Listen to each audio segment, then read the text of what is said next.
What's going on, everyone? The stock market started out pretty weak today, and around 63% of stocks in the S&P 500 finished in the red, but I don't know how much longer this bearish sentiment is going to keep up for, considering Google stock turned on the money printers in after hours today. This stock is ripping off of their earnings report and news of a $70 billion share buyback and dividends for the first time ever. So we're definitely going to dive deep into Google's earnings, but also Microsoft's earnings, because they just reported as well. Earnings season is in full effect, and giant moves like this have a very huge impact on the market, as well as the sentiment associated with it. So we are set for an exciting end to the week today. End of the week this week. Make sure to stick with us all the way until the end. But Tom, let's jump right into it. Yeah, the market, it ended up being pretty wild today, I would say, especially with the earnings and after hours, but kind of just recapping what happened today. We had the GDP data come out in the morning, kind of sent the market down, and then throughout the day, we started trading higher as a lot of these tech stocks were recovering up in a pretty big way. And Mike, it was pretty nuts in after hours. You can see the SPY starting to break out very well above that, like 504 resistance today, running all the way up to 508.50 almost, and it's looking like it might even continue up even more in after hours with these good earnings. So Microsoft and Google are definitely the main two in focus today. To me, my favorite earnings of the day has to be Google, Mike, considering that they added the dividend and they're also doing that $70 billion share buyback. But considering that a lot of these earnings so far this earnings season have been pretty wild, right? Like, we've seen a lot of negatives, we've seen a few positives, but it's really good for the overall market to see Microsoft and Google both be positive like this tonight. And talking about Google's numbers, I mean, they beat it across the board, whether you're looking at YouTube advertising revenue, cloud revenue, traffic acquisition costs, revenue, EPS. I mean, they beat all across the board. So you can't get much better than that.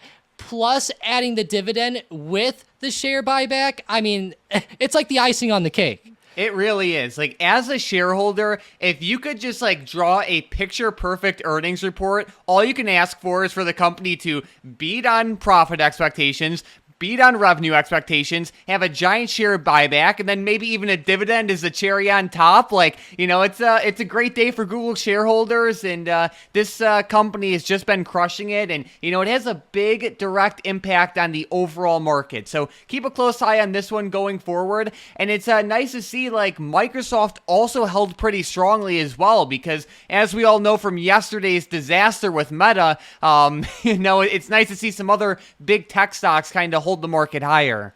It really is. It's awesome to see, and the SPY's starting to really break out in a pretty good way, well above where it closed yesterday at. So if we continue this into tomorrow, it's going to be looking pretty good in the short term. But talking about Microsoft a little bit more, Mike, talking about their earnings, they had some pretty good growth too. They beat on EPS, they beat on revenue. Their cloud segment did very, very well as well. The Azure growth was 31% compared to 30% in the previous quarter, but the analysts were only expecting 28.8%.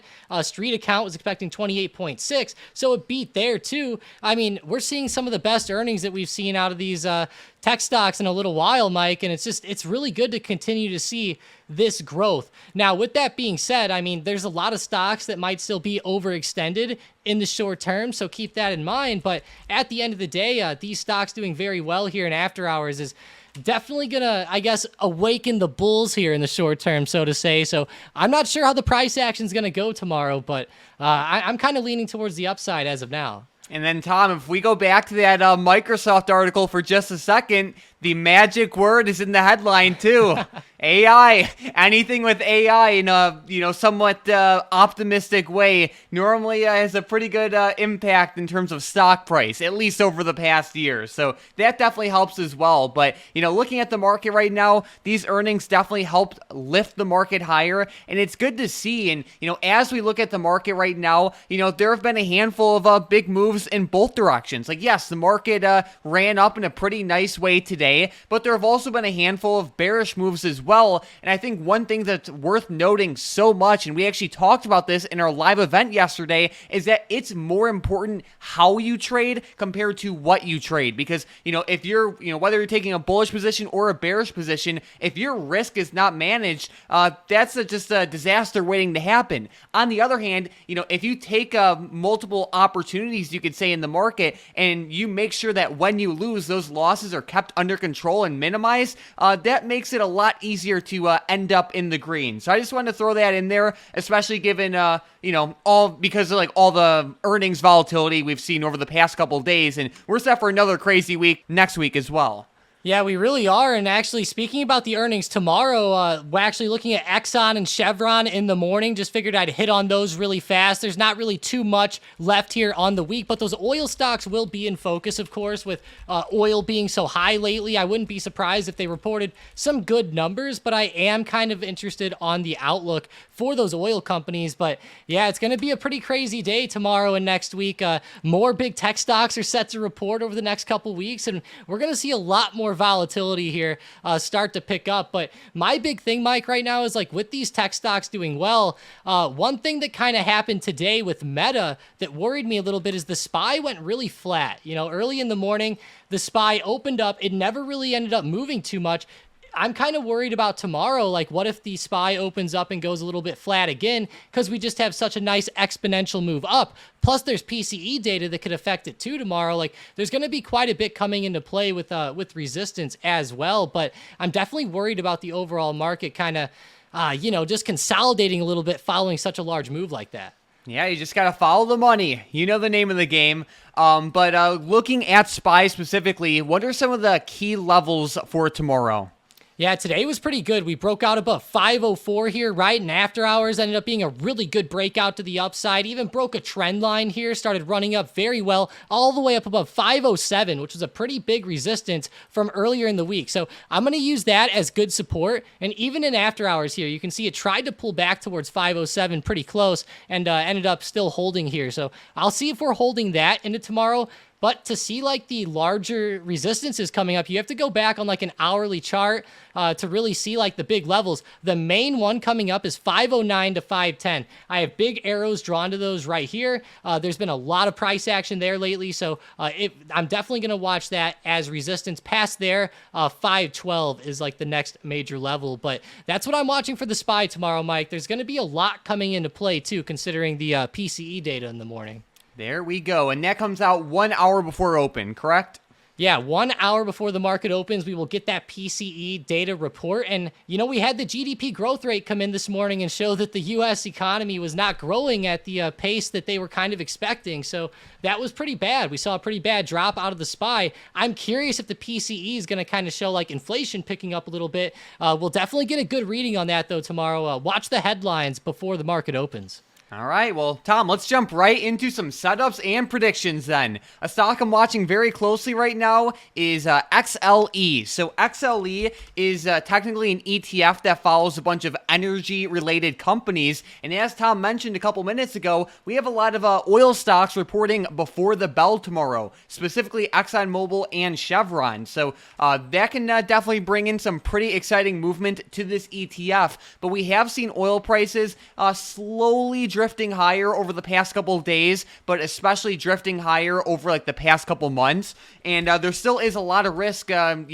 given everything going on in the Middle East right now as well. So either way, I'm watching XLE to the upside pretty closely, and this can be a play for tomorrow, but it could even be a play for the next couple of weeks because, when you have a situation like we have in the Middle East, it could take some time to, materialize into the price of oil and things like that. But either way, XLE is on my radar to the upside. Yeah, XLE is pretty good in the short term, Mike. And talking a lot about the Middle East volatility, my first play is on Northrop. a pretty good defense stock here. They actually reported earnings tonight. They're moving up a little bit in after hours, but they had a lot of growth today, up 2.84%. I noticed a lot of these defense stocks were actually starting to move up. With NOC, it's running up into pretty big resistance right now, but I really like this because I feel like it could start to break out in the short term. So I'm going to really watch this resistance close here, right around this 492 to 495 area. If we see some good bullishness tomorrow off of these earnings, then I will continue to look at it to the upside. But I would give it a little bit around market open, though, just because of those earnings. It's going to be pretty volatile at first.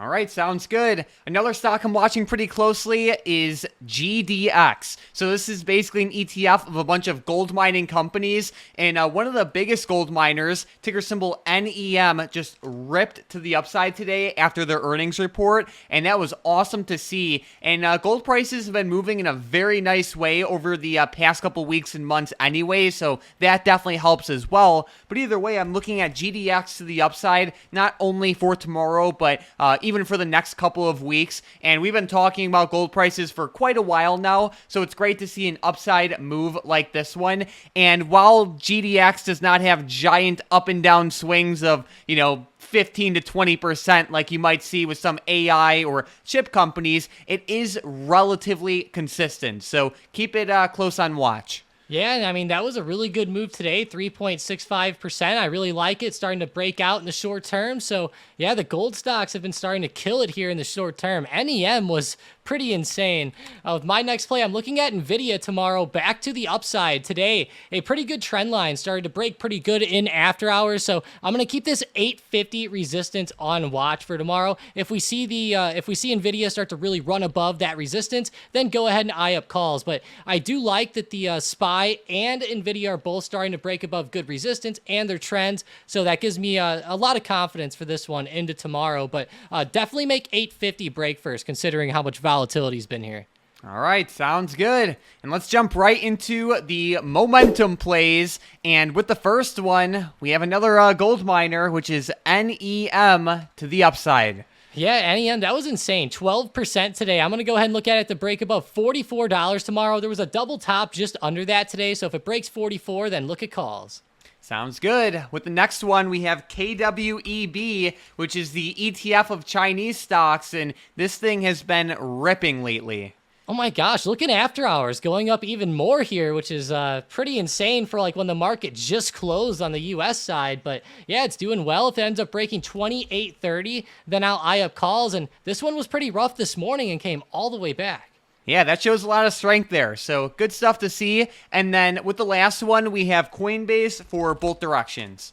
Yeah, COIN. I really like this short-term resistance here right at 226. So if we get a good breakout there, then go ahead and eye up calls. And if we start rejecting here and we break under 222, then look at puts. All right, there we go. So we have the downside level for puts, and we have the upside levels for calls for Coinbase. Don't forget about the upside level for KWEB, and then the upside level for NEM. These stocks are on watch for potential day trades tomorrow if and only if they break through the levels Tom listed. For the upside plays, we're again looking for breakthroughs to the upside and then continuations higher. And then for the downside level with Coinbase, we're looking for a break below the level Tom listed and then a continuation lower. The more momentum and the more consistent the price action, the better the setup becomes. So keep a close eye on these three for tomorrow. And let's jump right into today's $650,000 big money trade of the day. And we are looking at ticker symbol BP. So this is an energy company for those of you who don't know. And today the big money put around $650,000 into the BP 40 strike call options that expire on October 18th of 2024. These call options are slightly out of the money. I would call them at the money more than anything else. They have a decent amount of time to them, and there is some, real reasons for oil to rise in the coming weeks and months. If the tensions in the Middle East continue to rise, that would surely present a bullish case for for oil prices and just the energy industry as a whole. BP has been has actually been uptrending in a very strong way. I would say ever since the beginning beginning of this year, and it's also approaching a resistance level right around like the $40 to $40 and like 40-cent area. So if we see a breakthrough that can be awesome. And overall, the energy industry has just been pretty strong this year. So I'm not like too surprised to see a big money play in this industry. I really like how it's close to the money, and I think as long as this play is given the time it needs, I think it presents a very interesting risk to reward. Yeah, it really does. And they actually have earnings coming out out in the beginning of May. So be ready for that too. But it's going to be a very interesting swing with BP. I really like the setup here. I would think that in the short term, it could come up and retest the top more around those upper resistance levels that you mentioned. And then I think that, this resistance goes all the way back to the middle of 2023. So I think that if we start to break out above this, there could be a pretty massive move to the upside. And we've been seeing quite a few stocks, especially the tech stocks, continue up and start to break out above highs like this. And hopefully the oil stocks can too, considering how much the price of oil is moving and with everything going on worldwide. Looks pretty good in the short term. So I like it quite a bit, Mike. It's one of my favorite big money plays in a while. And I like it just because it's right around that resistance. Like if there is a true breakout here, it'll be pretty big. But of course, never over leverage on this one, because if it rejects off resistance, it could be pretty rough. And that just goes for every play, right? Like Mike, you got to be smart out there, guys. Don't over leverage, especially on the earnings. I've seen a lot of things the past couple of days that start to worry me a little bit. Tom, you're saying it's a bad idea to just go all into any given play? What are you talking about? I know, right? But I was also looking at a Bookmap on this one as well, and there were like a decent amount of sellers lined up at that $40 area. So if we do see a break above that, that can be a big sign. It can, yeah. And shout out to Bookmap here with the X-ray vision. That's going to be a big spot the next couple days. It even lines up well on the chart. So definitely watch 40. And I'll say this, even in the short term, there could even be like short-term breakout opportunities above 42, especially tomorrow morning with the oil stocks reporting. If there's like a good move up, that could be awesome tomorrow. All right. Well, we have one more day left for the week. Let's make it count. Obviously we have Google and Microsoft ripping to the upside in after hours right now. SPY is following along with it. But as we all know, the market has not just been all sunshine and rainbows over the past month. There have been a handful of bearish moves as well. So whether the market is bullish or bearish going into tomorrow, let's remain adaptable. Let's keep those stop losses in place, and let's prioritize risk management more than anything else. How you trade is more important than what you trade. You can trade the best setups out there, but if your risk management is non-existent or bad, then you're really exposing yourself to a lot of risk, you can say. So let's trade in a smart way. Let's trade disciplined, and let's end this week with a bang. Before we close out, I want to give a giant shout out to today's member of the day, Houston832 in the Stocked Up trading floor. You've been a great active member for a couple months now, and you did pretty well with some Mara put options today. So keep up the great work and keep on rolling. But if you guys are new to the channel, consider demolishing that subscribe button to get our videos recommended to you more often. In every single video, we cover great setups and predictions, important news, charts you won't find anywhere else, big money plays, and a whole lot more. So consider joining the Stocked Up crew. And besides that, let's end this week on a green note.